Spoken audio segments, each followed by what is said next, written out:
If you've watched my reviews before, you know that sometimes my experience has as much, if not more, to do with the location than it does the actual campground.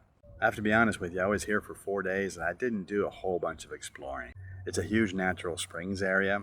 I do know that. I did visit a casino, a dog track casino, just a few minutes away in Ebro. And there's Panama City, a little less than an hour away. But I spent almost all my time right here at the campground. I love my huge campsite. Massive campsite in the shade. I discreetly washed my rig. I had no intentions of doing so, but I figured this is as good a time as any. Um, I'm not sure if that's against the rules or not, but I had to take advantage of the situation. I went hiking.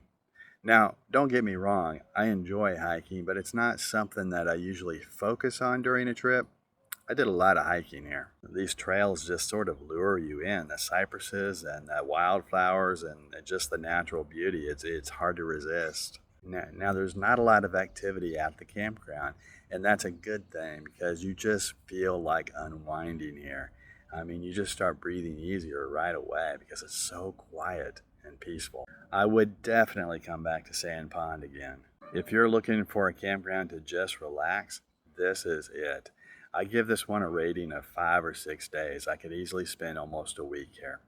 Okay, guys, if you found this information helpful, please do me a favor, give me a big thumbs up, and subscribe to my channel.